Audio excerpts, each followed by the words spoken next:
Welcome back to episode 295 of the Bad Taste Video Podcast. I'm Mike. I'm here with Grizz. We're heading out west for the first time. I think I'm visiting Vegas. And actually, I don't think. I know. So let's hit that intro, baby.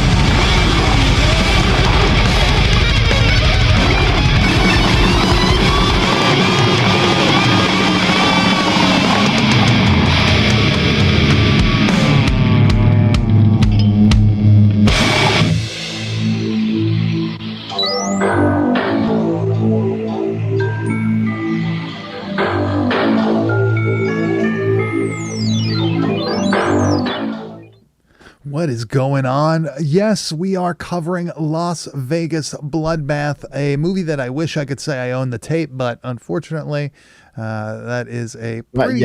Not yet. Yeah, that's a pretty hard one to track down. I will eventually get it. This was a first-time watch for me. Grizz, was this also a first-time watch for you? Yeah, dude, and it was awesome, man. I am so stoked on this. Yeah, this is some wild shit. But before we get into that movie, what's up, chat? What's up, Silhouetted Animator? What's up, Steve? Oh, Stephen, Messi, I can't fucking, dude, I can't. I always forget. Gloomy Vampire, Jane Doe, what's going on? I'm the fucking worst. Gloomy in the house to be. What up, dude? Yeah, so, Chris. Viano, what's up? Yeah, man, Las Vegas Bloodbath. Everybody's here in the chat for a wild fucking movie. But before we get into that, Grizz, we are on our way to finally... having our own ghost hunting company. Yes, this weekend I was gifted by my father an EMF reader.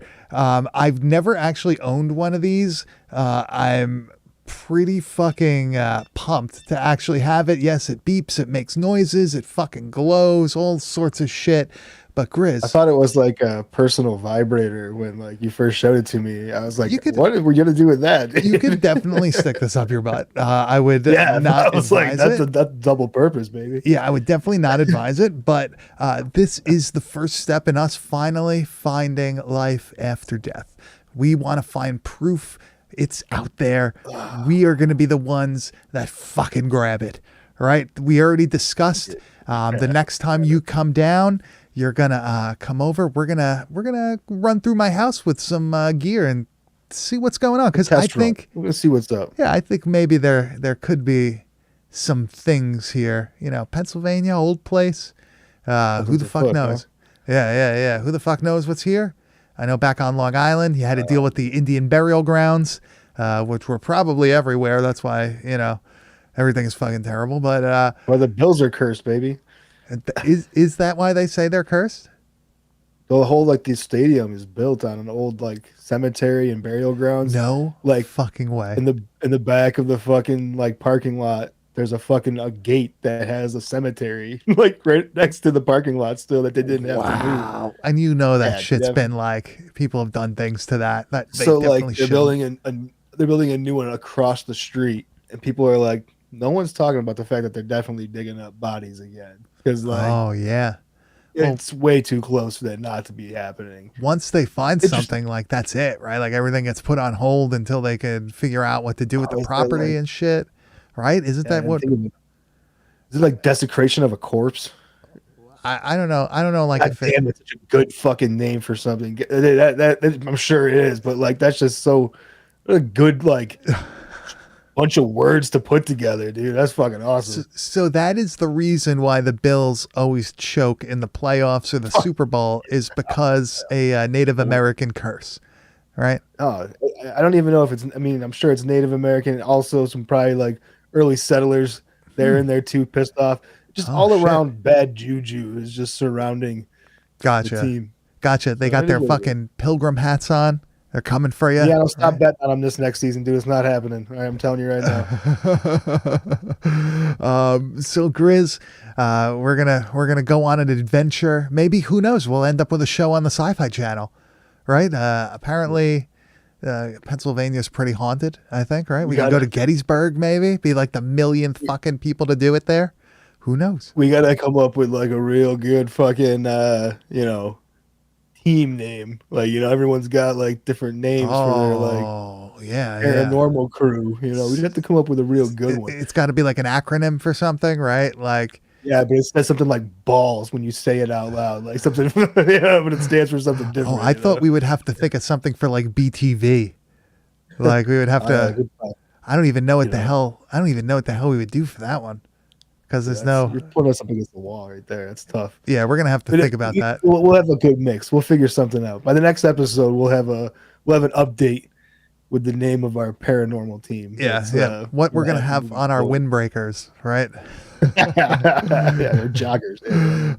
Okay, so Grizz, this week we're covering Las Vegas Bloodbath, a movie that's from 1989, shot on video, absolutely fucking crazy.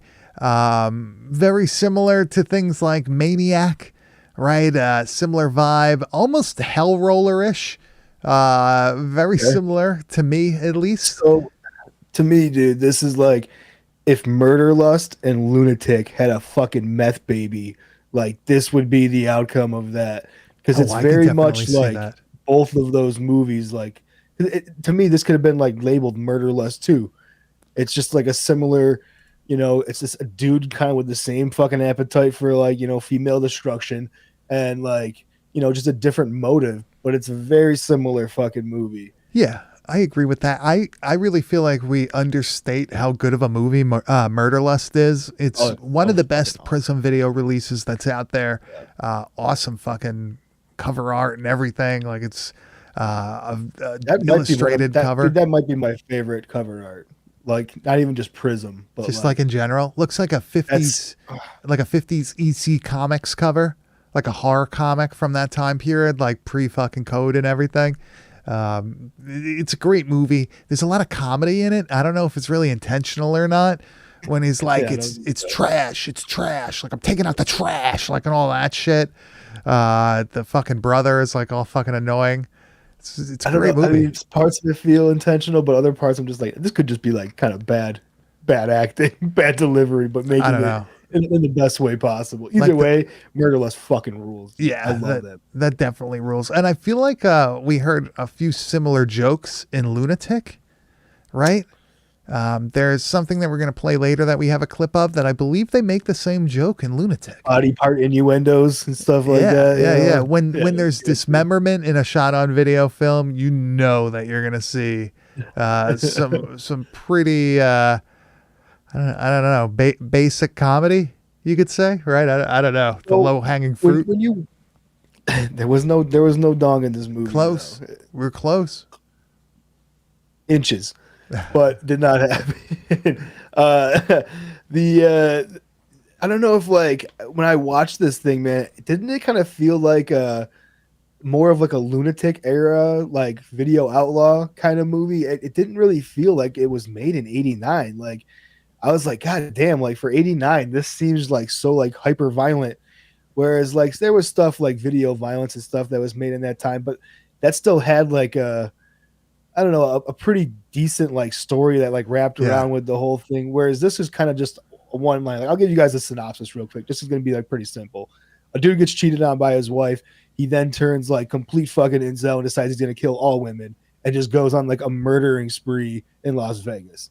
That's the whole fucking movie. That's it. I think what does it for me though is the fact that it's like this shot on video, hyper violent, hyper gory film, whereas I just love these like low budget gore scenes that this film just delivers nonstop.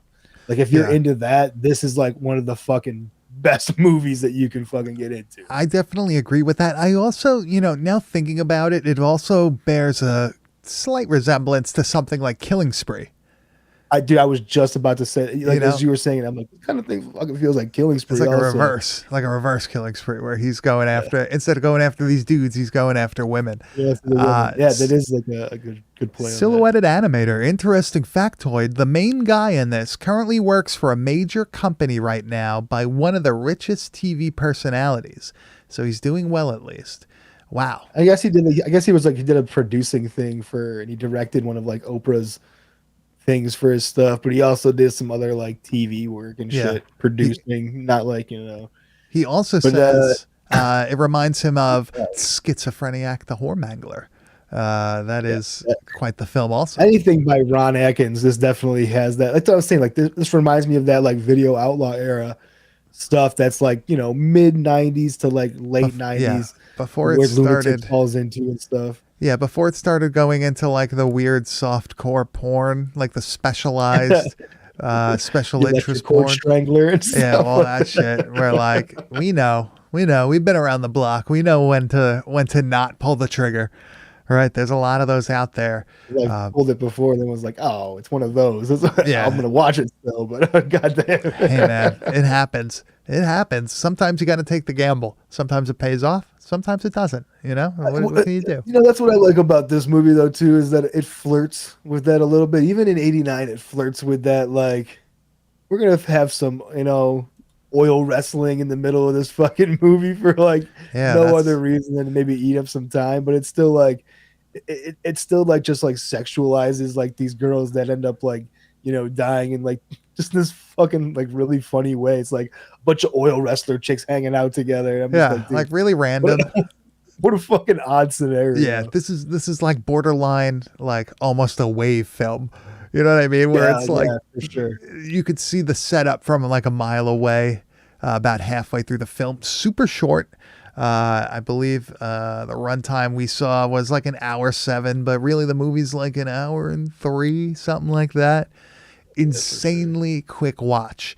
I feel like that like last sequence where he goes after the girls takes up pretty much about half the film, and it moves along pretty quickly for a shot on video film. It's not like a cemetery cinema deal where it's always an hour and a half and there's like so much extra shit. Well, it's like, come on. I guess there is a 97-minute cut of this film. Don't need it. That I guess like a couple of things. Something's like I know that the baby scene that we're gonna get into is like much longer. Oh, they don't cut away from anything when he's like doing the whole line and shit. Like it's supposed to be pretty wild. It's basically they cut out some gore. Yeah, from the 90s. So in that case, I'm like, I'm kind of interested in seeing the original fucking cut of the film. So yeah, I don't own the tape. I'm not sure what the cut is on there. I would guess maybe it's a longer one.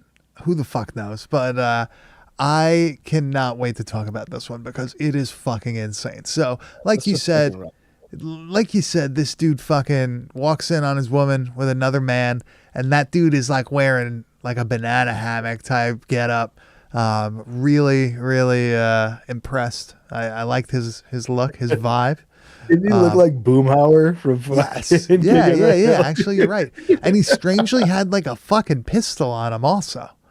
Right? I felt like he was a cop because didn't he have like a uniform on when he first like showed up at the door? Dude, it looked like he was just rolling in off the street. Like he wasn't, because there is a cop in this movie, and he's just wearing like a fucking like an undershirt with like a Kmart name tag. First, dude. I thought he was wearing no shirt with the fucking with the chest harness. I was like, damn, bro, that's a look right there. Yeah. But this is how everything starts off. He pretty much just loses it after he finds, his girl with another man, and that's it. He who was that? Michael Douglas in Falling Down?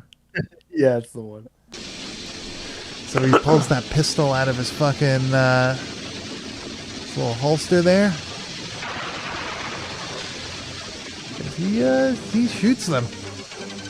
I love these facial reactions. Yeah. He kind of looks like Jerry Seinfeld a little bit.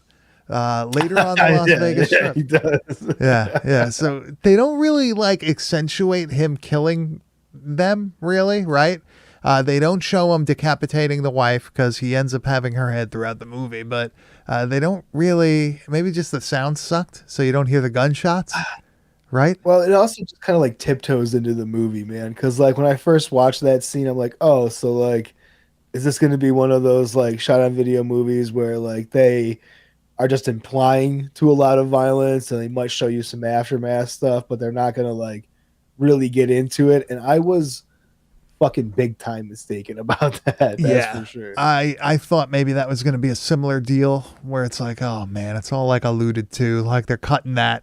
But like Mr. Ice Cream Man, which was still really fucking good, but like there was no on-screen violence, you know? Yeah, where like it would have just brought it to that next level for us. But our dude's driving to fucking Las Vegas in his red sports car, as he says. It's really like a Toyota Corolla or like a Toyota Camry, right? Or it might even be a Civic. I really don't remember off the top of my head, but not something I would call a sports car of any sort.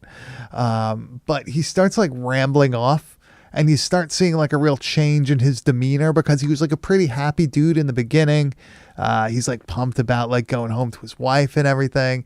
And then here he's just going fucking off, right? He is acting like a true basement dwelling incel. Yeah, that's exactly what this is. All women are alike. Just don't deserve to live. He forgot his line. Not any one of them.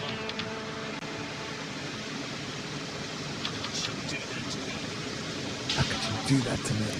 It's so low. I'll get even.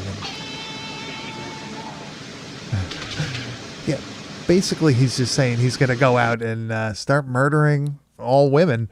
But he sounds extremely unsure when he's saying it. He probably sounds like the least convinced person about to go on a killing spree that I've ever heard. Right? Like he was, they don't deserve to live. And I was like, yeah. Yeah. They're like, this is tape 88. We're just going to fucking use it at this point, dude. This is fine. It's like, we don't have enough tape to go back. We just got to fucking keep on going. But this is the point where he starts picking up women and starts disposing of them in extremely brutal ways for a shot on video film. This is where it really takes off. Yeah. So the first woman he finds is a prostitute, of course, because it's Las Vegas Bloodbath. So you're not going to get out of having a prostitute or two in the movie. But it's almost inevitable if the movie has, even in a comedy, you're going to get some fucking prostitutes in a Vegas movie. That's fucking true. But he ties this woman up in an alley to like this random pipe and everything. I don't know why anybody would go along with this shit, right? Like when somebody says to get out of the car and, I want to do it here. This is what I want. Yeah, this is what I'm into. Here, let me tie you to this pipe in this random dingy That's alley. where like it got weird. Like, all right, fine. Like, sure, you're gonna, fucking bang behind this dumpster, to each their own. I mean, but like, why would you let this dude tie you the fuck up? Yeah, behind this dumpster. That seems just so like you just like don't care about your life. You're allowing a strange man to tie you up behind dumpsters. And he's like not exactly nice either. He has like this comment when she's like, "Oh, where do you want to go?" And he goes, "You're the one that's working around here. You tell me." Yeah. Like he has like some sort of weird fucking. He's got like some weird response to everything that she says, but he has her tied up, and before he actually does the final killing, we see what happened to his now ex-wife, right? And this is where we got the joke that may have been the same as Lunatic, right? It was something very similar. Yeah, but as you could see, the movie's ridiculousness starts increasing as the minutes tick away. So he's got her tied to like an electrical panel, which is pretty dangerous. I really wouldn't have my hands in that area. I didn't think of anything. Yeah, that's fucking... Yeah, so he's got his wife's severed head, which looks great. The effect looks fucking awesome. the line fucking you give me some head and I'll give you a head. Yeah. And then he gives her the fucking severed head. It's like so shot on video line. Yeah, that's like such a low hanging fruit line. And the one thing that I'm blown away about is the fucking head. It looks great. What the hell? It looks better than the one in Killing Spree. I will say that. Dude, it looks better than the head in 555. It looks better than the head in Killing Spree. It's fucking crazy. Silhouetted Animator says that they own this movie on DVD, full extended version. So I'm guessing, yeah. So I guess that's the DVD has that. Anybody that owns the tape, let me know. How long is that cut? I wanna know what I'm fucking missing here, and like where the hell this came from. The tape, the what is it? Dead Alive? That fucking. Is this a Burning Moon? This might be a Burning Moon. It's a Burning Moon. Yeah, it's a Burning Moon. Yeah. That's definitely just the cut we watched. All right, Desi, you picked one up in a Facebook group a month ago. Pricey, but I had to. All right, what is the running time on that tape? That's what we need to know. What is the running time? If you're comfortable telling us what is the going rate right now. You don't have to tell us that, but if you want to, I said if they're comfortable. I said I didn't fucking put them on the spot. Hey, I said, if you're comfortable. Everybody knows me. I'm in deep. I know how much this shit's worth, but just saying. I want to know, but I want to know what the running time is. Yeah. Well, you liquidated a lot of stuff. A couple years back, we thought it was the peak.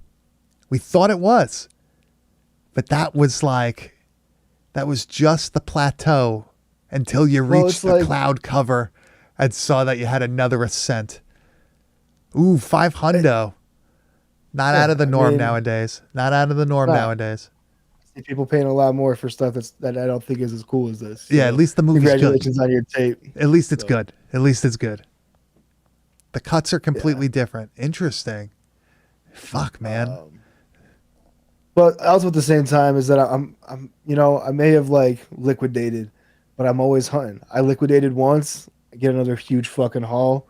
Me and you set up shop at fucking VHS Fest. I fucking do it all over again. Yeah, you're not completely out of the game. Plus, you got some stuff still, right? You still have a few things that are hanging about. I hang on to special stuff. Mostly that I eventually sell to you. So. Well, the thing is, I'm the fucking moron that sits there and rewatches this shit over and over again. I just love all those weird foreign tapes. There's something about them. And a lot of them go overlooked because people don't have a PAL player or anything like that. Or they're bothered by not knowing what anybody's saying, but it's fun. Me and you both have world players, and I got into fucking grabbing a bunch of that shit. So nobody else could even really have interest. I mean, I'm sure there's people with interest in it, but it's hard to come by. I know that you're gonna fucking appreciate it and you're gonna be able to watch it. That's more important to me. Goes into the fucking archive, never to be seen again. I think that's why I even feel better about giving it to you, is that you're fucking tighter than a dolphin's ass, and I know that stuff is never gonna fucking leave your possession. So I have a problem with all right, if I get rid of this, I'm never gonna be able to get it again, because there's no way I can justify spending the money anymore, because I got a house now and all that shit. There's a million other things that I'm gonna need to get. You're a real boy. I'm a real boy. It sucks, but I still trade, baby. That's the way to do it. I made my investments years ago. That's when people called me crazy. Handsome son of a bitch too, Grave Spitter in the fucking chat room now. Oh, he came. Oh, you know what? Now that he's here, we could finally talk about the fact that they randomly show not a news clip, but a broadcast from Blow, right? The Beautiful Ladies oil wrestling, and that's that's where we get the introduction to our female cast that's going to pretty much take up the rest of the film. Apparently they're dude. Apparently this fucking this Federation of Oil Wrestling or Mud Wrestling, whatever the fuck it is, the Blow Gals, it is good enough that it has national syndication. That it is on a national program. That's fucking wild. They're watching it in Las Vegas. It's from New York, right? That's where it was filmed. Oh yeah. I thought this was pretty fucking funny though, that they had to throw this in. Yeah, had to add it to the They clips. absolutely had to have it. Yeah, so they're wrestling on trash bags, like I believe silhouetted anime. How do I fuck that up every time? Silhouetted animator said. There's no nudity in this section. They're just in bathing suits, wrestling on a bunch of trash bags. Those are slippery trash bags, my friend. Don't underplay what's going on here. I want to know where this was filmed because there's that huge thing of plywood on the wall. This must have been a rich establishment for them to afford such a large piece of plywood. I see a blackboard or something in the back, a fucking projector screen. Who knows, man? But I find it pretty funny that they added it in there. He must have had a connection to something because where is on the IMDb somebody Wet and Wild Wendy and all this shit. Like I think these people are actually like in this stuff. I don't know. I feel like it's I think they're real blowgals. Yeah, I think it's like a legit thing that they just also like good promotion for this movie. I just thought that was funny that like it randomly has play on glow, so I could see it definitely being a thing. Do you think it was necessary in the film? Do you think it added anything? Yeah, dude. Are you kidding me? I think it added a lot. You know, one thing we forgot to talk about is before he killed that woman that was tied up, he tied her legs to the back of his car. Do you want to mention that? Yeah, I mean, we should probably, show what happens there. Yeah. So before we get to our next kill, we should probably show you the first one that is extremely memorable to me, at least, because it's extremely hilarious. Seen her tied up to the fucking electric boxes. Oh, and he also like puts a knife through her jaw before this, which I thought was pretty fucking gnarly. Looked really good. But that's not enough. I know we're going a little out of order, sort of now, but he ends up tearing her leg off with his fucking little Toyota Corolla or whatever. So her leg is tied around the ankle. The rope is strung to the bumper of his car. And his nice little red sports car just pulls it off like he's, I don't even know. It comes like how it's dangling like a wedding can behind a fucking car. Yeah, he's going down like this fucking road and making a turn onto the street. And he's got like a fake leg. Fucking just dragging behind. Imagine seeing that. Imagine you're mowing your lawn and you just see like this fucking dude driving down like with a Toyota Tercel or something, just with a leg hanging from the back. Yeah. The shit you must see in Las Vegas, man. All right, so we're back on track. We have the Glow Girls. Okay. And they are convening at the one girl's house for a fucking party, right? And our man has like stumbled upon them. Yeah. He's peeking in the window, getting a little fucking creepy, And a fucking a maintenance guy just happens to be walking by and kind of catches him being a peeping Tom, and he plays it off like he lost his contact. And he's fucking looking for his contact. And dude, the way he kills this guy with the shovel is fucking awesome. I was not expecting like even this small of a scene to be as awesome as it is. I'm looking. Do we? I don't think we have that clip, man. I definitely fucking. All right. Well, it's pretty good. I don't think we have the shovel clip, but we got to save something for the people to go watch. Can't just fucking give them everything, man. That ruins the movie.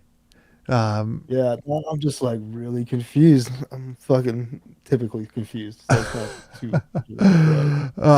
that's all right. That's all right, because we are now getting into an incredible sequence that I feel like it has no match. This is the first woman that is going to be killed by this madman, and she is pregnant, and it is possibly one of the most I don't know. This is like a fucking. Would you say this is like a taboo thing to put in a movie? I mean, I could see where people would feel that way. When I first saw it, I was like, holy shit, like that was my initial like guttural response to it.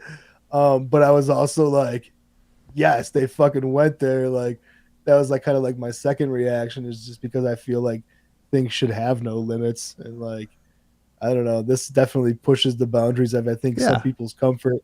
I did have to do some tricky boob editing in this scene, but I think it was worth it because you had to see a little bit of the whole thing.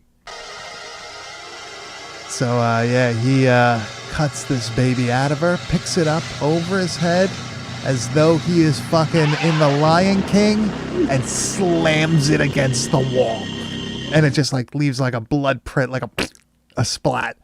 Now, you did say The Lion King there, and our good friend of the show, EK, in our group chat had made a comparison to that movie when he's seen the picture I sent him of that.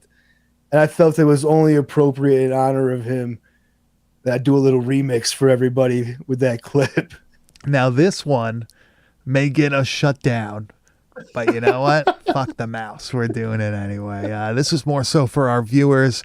The people at home will have no idea what the hell they're listening to, but this cracked me the fuck up. That matches up really good. Wow. Thanks, dude. I took my time with it. Yeah. Oh my God. Dude, you're fucked up, man. You and fucking EK. Dude. I'm horrible. Dude, how does the dude from the Laser Graves podcast come up with that shit? What the fuck, man? What the fuck? He's twisted. He's the brain behind it. I just fucking painted the picture. So we're all gonna be sitting next to each other in hell. That's for damn sure. But that's the first of all this shit, and it is pretty fucked up. That is hard to top, man. I don't know. You really can't.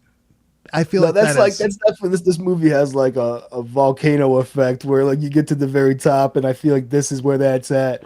It doesn't like disappoint going back down the other way. There's still like a lot to fucking look forward to, but I think you can't really, like you just said, you can't top someone ripping the baby out and then fucking like shot putting it into the goddamn wall the way that he did. Definitely not. Now here's one that I wanna ask you, because we see this a lot in movies now.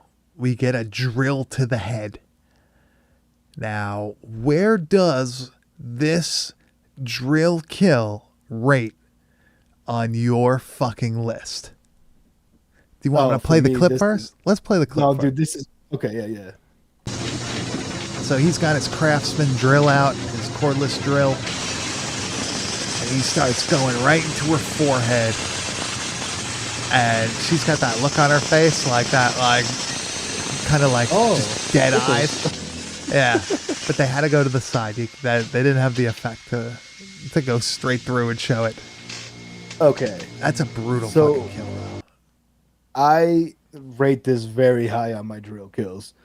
There's with the caveat, when you're getting that front like POV shot of the drill going into like the front of her skull, and like she's making that face, that shit looks great. Yeah, very believable. But there's a side shot they hit sometimes where it's obvious that the drill bit is like to the side next to her skull, where that does not look as good. But then they cut back to like either like a mannequin or something that like looks like her, and they're like drilling the shit out of the skull at that point. And that looks really good too. I just wish they didn't use that side shot to get to like the crossover from like the real girl to like the dummy and shit. Yeah. I agree. Looks pretty good. That side shot really does bother me also. It's weird. It does. I don't know. Something about it. It's got like this weird fucking griminess to it though. Something that like Driller Killer sort of has it. Goblin, I feel like kind of has it also. Slumber Party Massacre, not so much because that's like a real movie. But I feel like this one, for some reason, is slightly better than the Goblin one, because like you actually have more of a clear view of what's going on, and like just this fucking dude is just such like a fucking, I don't know, it's like such a real feeling character to me. He has that look. Zero reasoning too. Just like there's no like kindness in this person at all. Like, yeah, and like he just goes from like a normal. He has the Michael Myers effect, just like one day's normal, one day's not, and that's it. And he's on a rampage. But I really did like that they did that sort of effect here. There's a few other things that they do throughout the movie, which I found fucking awesome. Some other things that we didn't show here that, you know, just other parts to these kills and stuff that go in a little bit more in depth. But eventually we're down to, there's two more girls? Right? Because there's the final one, and then I think there's one more because she gets, we don't have the clip of that one, but she gets that fucking, the claw end of the hammer stuck directly into her fucking chest. Yeah. Like in the bathtub. That is a fucking brutal death. That is a terrible way to die. He shoots the one in the face, right? Yeah. There's like 5 of them, I think. Yeah. Yeah, he just shoots one. It's kind of boring one. Yeah. So there's one that you think is going to be the final girl, right? You think she's going to be the one that like takes him out or whatever. And he has her tied to the fucking bed. Her boyfriend shows up looking for her, trying to save her. But unfortunately for him, it doesn't work out well. And for her, it works out even worse. Yeah, 100%. But this is the second fucking limb pulling that we have in a fucking movie, man. That's what made me think. Is this possible? Fuck yeah, it's possible. Hell yeah, it's possible, dude. Yeah? It would be hard as shit. Like another human could do it to another human, you think? Like that much force? I mean, like, it's, I guess. With no mechanical help. I'm talking like probably. Grip strength. Probably. Yeah, dude. I like that concept. So he's got her arm in his hands. He's got his legs against like her upper body. Like his foot is in her armpit and he's yanking. And eventually he fucking just pulls her arm off her body. Oh, yeah, dude. What a horrendous thing that would be too. While he's in his tighty whities. I love that. Yeah. Dude, this guy is something else. Good little taste. Yeah. What a weird dude. Look at him. Jerry Seinfeld looking motherfucker. He does, dude. Yeah. Jerry's bad day. Dude, you could, I think like if somebody was strong enough and the other person was like weak enough, I think it's possible. I think it's definitely possible. Can me or you do it? You know, like got weak bones that'll give up easy on them. They can fucking. I don't even. Like an old person, you could fucking rip the fuck apart, right?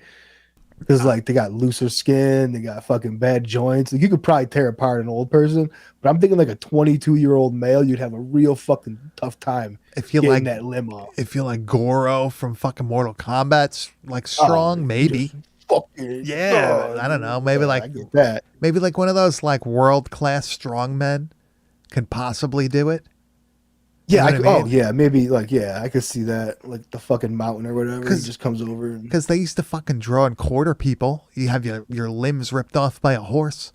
Like horse, right? Yeah, but you'd have like 4 horses. That's like 4 horsepower. But it would be easy. Fuck, it'd be easy for the horses though. Like they just easily did it. Like yeah, that's not much. Yeah, that's true. So like they're not using full horsepower. At that point. So like if an extremely strong dude was to like maybe somebody who's got a separated shoulder already or something like. It's really not much. But it's really not much for an average man, though. It would have to be an old person or like a child. That'd be the only way you could tear somebody apart. Brutal. What a fucking chat that we're having right now, man. What a fireside chat. Let us know. Can you rip off a limb of another human being? It's possible. Do you think it's possible? Half the Bjornsson, that guy. The mountain. The mountain. Yeah, that guy. Toxic Avenger strength on this guy. So he ends up killing this. He kills this woman, kills the boyfriend. Cop's too late. He walks into the bathroom. Guy's laying in a bathtub, which it appears as though his arms are tied up to like, the fucking railing of the bathtub or whatever. But Grizz, this movie can't have a good ending. This has to have a fucking. He has to Shirtless survive. Cop is gonna get it. Shirtless cop, shirtless Freddie Mercury cop is gonna fucking get it. So this like bathroom is just like a horrendous scene. There's shit everywhere. There's the fetus like in the toilet. There's a head hanging from the wall. There's heads fucking everywhere. But Jerry Seinfeld's laying there. He pulls out a gun from the bathtub and shoots the cop. Man, I was not expecting that, to be honest. Were you? No, not really. It's dude, honestly, like it reminds me so much of like a House of a Thousand Corpses fucking like gag or something like that. Just like all the different body parts, like It's concealing the real person. Oh, it's awesome. Like, I imagine walking into that. it. Imagine walking into that. That's fucked up. The man. smell would be wild, super irony and shit. Supernatural smell, man. We'd have to get the EMF fucking meter out for that one. God damn. People would be retiring after that one. Oh, this movie's so fucking good, dude. It's one of those things where it's like, yeah, when you see the coroner, no, it's like, oh, where's the coroner? It's like, oh, he's throwing up his lunch, whatever, from Nightmare on Elm Street. It's like when you see that, you know it's bad. Like when that dude's having a hard time. But Grizz, that's the movie. What do you think? What are your final thoughts on this? No happy endings. I fucking love it, dude. Love it. This doesn't need much of a story. This is just like a display of just like violent scenes, really. I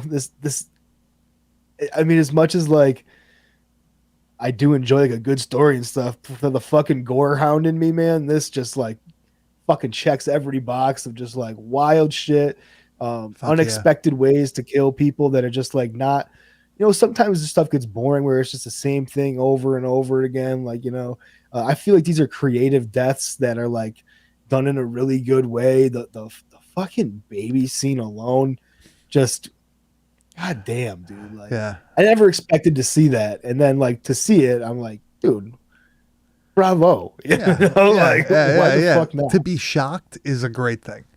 Right? I loved it. Yeah, it doesn't happen often. It's some of the shit is almost, it's very unique to the film. I feel like this thing has a very unique look to it and everything. I don't know. I loved it. I thought this was really good. I was expecting to not be impressed because usually when a movie is extremely expensive, very rarely are you like really like, wow, that was worth it. But this one is a fucking good movie, man. This one is actually a good film. Does somebody who enjoys fine cinema, are they going to think it's a good film? No. This is a shot on video film from 1989 made on a low budget with some crazy motherfuckers. But for us, it's exactly what we're looking for in one of these. You made a point I never really thought of before either. And like why maybe this is so appealing is because like there is that element of like unknown expectations.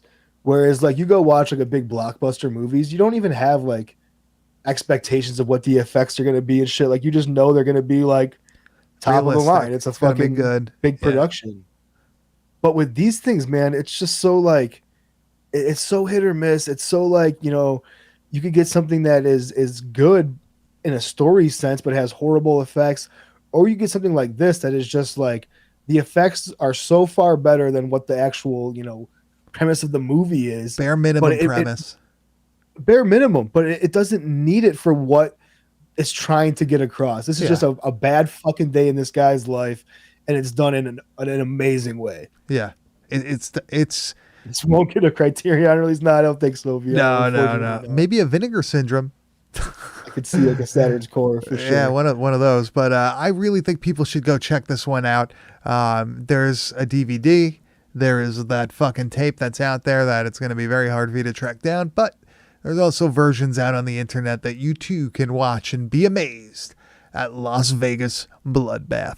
So Grizz, next week, man, we're going to be covering something that I've been wanting to do for a while. I have the DVD here, and that is going to be Cryptic Plasm from 2015. Brian Paulin film. We're big fans of his. I think this is going to be a great time. I think this is going to make people go out and watch this, possibly buy the DVD also because it is an anthology-esque film. These two dudes going out investigating some shit, and like there's a bunch of wild stuff that happens. I am pumped to do this. This is your first time watching it, right? Yeah, before you told me already, like a little like breakdown before we talked about it, I was like, yeah, this is going to be right up my alley. All like the different little stories you told me about sound spot on for the things that you know that I'm super into. So I'm looking forward to it. I think it's going to be a fun week. Yeah, I really think that you're going to like this. Brian Paulin, dude that made At Dawn They Sleep, Bad Taste Hall of Famer. right? He has a lot of fucking good movies. I Good watched, sensibility. yeah, like I watched, where was it? I watched Fetus. That was a fucking awesome movie. I think I told you that was an awesome movie. Also, Yeah, you mentioned that, yeah. Bone Sickness was also a good movie, I believe. I watched all this shit. Like just one day, I was like, you know what? Let me find these other ones. I want to see it. And yeah, I'm fucking pumped to cover this next week, 9 p.m. Eastern Standard Time, on our YouTube page, youtube.com/@badtastevideo podcast. If you're listening at home, you could come see what we're actually playing when we're talking about it. It's a good time. The chat is always great, as per usual. But my man, it's time that we hit the wide world of metal/hardcore again. And what do we have this week? Dude, I've been like trying to cover this band for a while. They don't have like a lot of like new material. It's from the last couple of years and stuff. But I've just been like so kind of obsessed with the way this band performs. Their live videos are just absolutely amazing. The band is called Mexican Coke. And as soon as I fucking like stumbled across the live video of them, I just kind of like fell in love. I love grindcore, like old classic grindcore. That's kind of like crusty. That's kind of like the only kind of punk that I can feel like I fall into that like feels It's like borderline natural metal for me to listen to. Yeah, because it still has like the vocal. I think the issue I have with I came to this conclusion, and it was kind of because of like covering this, that the issue I have with punk is mostly about the vocal delivery that goes with it. I can't stand punk vocals, right? Yeah. I think musically there's stuff about it that I can fucking, it's borderline metal throughout the whole thing, Yeah. Whereas like the vocals in this are just like harsh, fucking like in your face. On the actual like albums or like releases that they do, it's like some like the one we're gonna hear now is more, it's a little bit cleaner of a vocal. On like the one album, it's so fucking distorted that you can barely understand. Yeah. So like, but it's all a part of their sound, and like you'll kind of hear what we're talking about here. Let's play the Urban Cowboy track. This is their album song, so you can kind of get an idea of what their releases will sound like.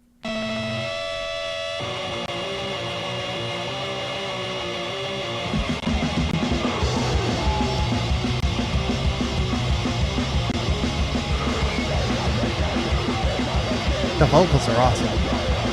I love it. Wait till you see them. Like, this is the perfect amount of distortion on the vocals for this album.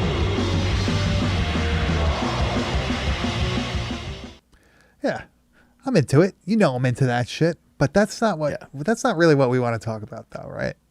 That's not what fully sold me, dude, because I saw the video of this band playing live first, and I feel like the releases are great. It's good fucking grindcore. It's crusty. It's got a lot of like fucking two-step parts in it too and shit like that. They're all over. It's definitely more of like a hardcore punk. Yeah, I think band would be like the term most people would put on it, I guess. But man, this live show, their fucking gimmick or whatever, man, I fucking love it.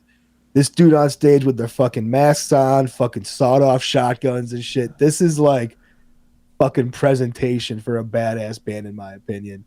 Let's just play the fucking first live clip and we can check it. Everybody can check it out. Oop.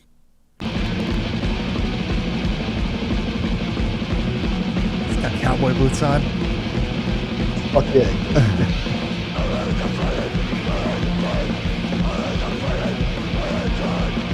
Vocals.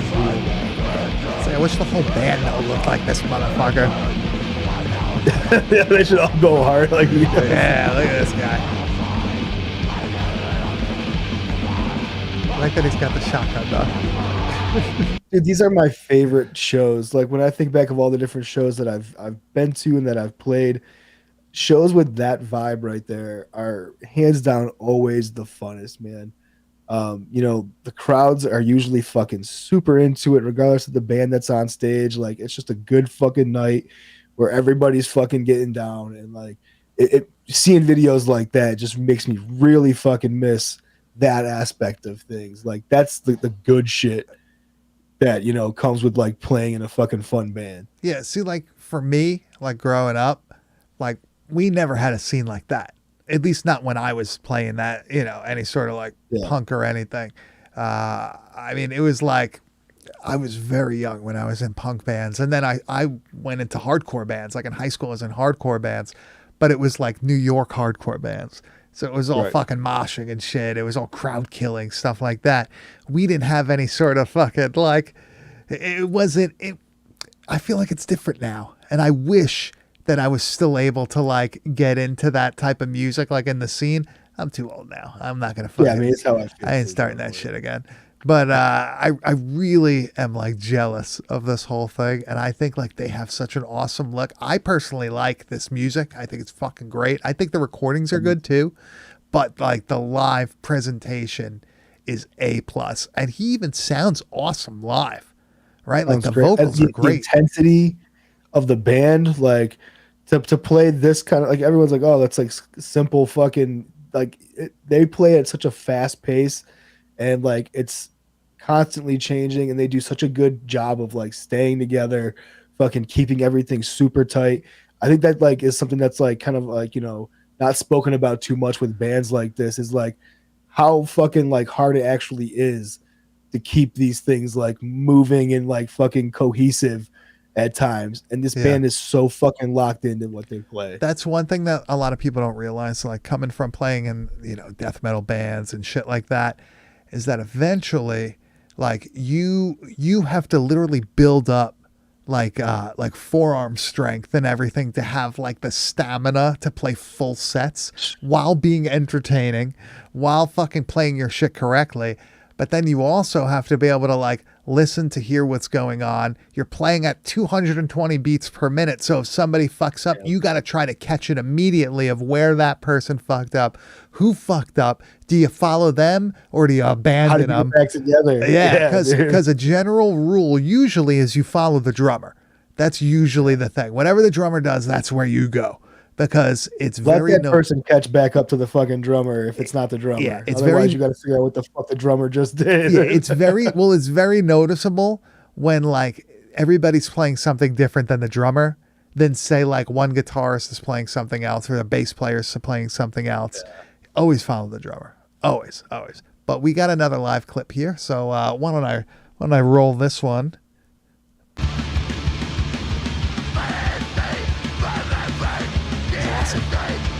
His vocal delivery he does in this part coming up is my favorite. I'm wearing similar boots as this guy right now. I don't know. Wait, can I? The bitch is up. Fuck yeah, you are. Look at that bad boy. Shit kicker. Howdy.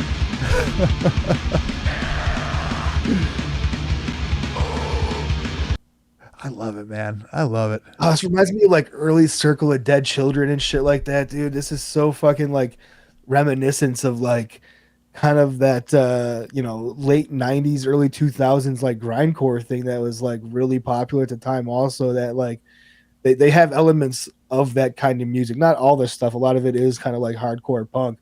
But like that clip in particular, like that song is just so fucking like good old school grindcore in my opinion. That's kind of why I like this band even more, is because it does kind of like go back and forth between like a crust punk and a hardcore punk kind of thing. Yeah. Where are they from? Do you know where they're from? Oh, I didn't check it out. No, I didn't look that part up. Let me see, because I'm pretty curious if it's a. I know they are Mexican. They have like videos where they're not wearing their masks and shit, and the singer's got a dope ass mullet. Houston, Texas. That makes good. Yeah, that checks out. Damn, man, this band's awesome. A+. Thanks for showing me this. For real, I was really. I'm into this, dude. I'm gonna. I've been sitting on it for a while, and I was like, you know what? Fuck it. It's. I'm not gonna sit around and wait for like a new release or something. I just want to fucking cover this band. I've been in love with them, and I wanted to share it. So. Hey, man, eventually gotta fucking do it.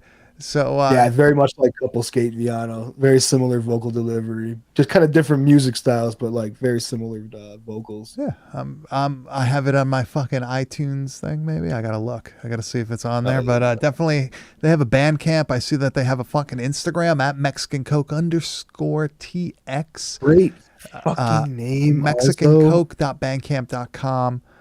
Looks like Cult Nation covered them at some point, 2022. Good for them. Check them out. They got YouTube shit.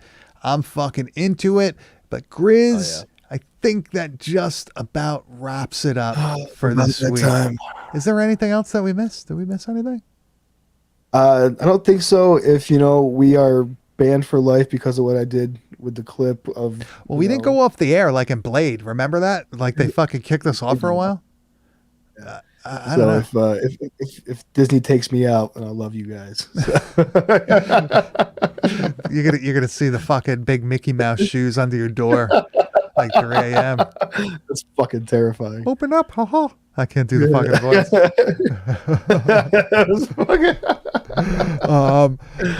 But next week we're gonna be covering Cryptic Plasm. Like I said, I'm fucking really all about this movie. I think people are gonna really dig it also. And like I said before, Tuesday night, 9 p.m. Eastern Standard Time on our YouTube channel, youtube.com/@badtastevideopodcast. We do it every Tuesday night, so you could hear the podcast that we release on Thursday live early.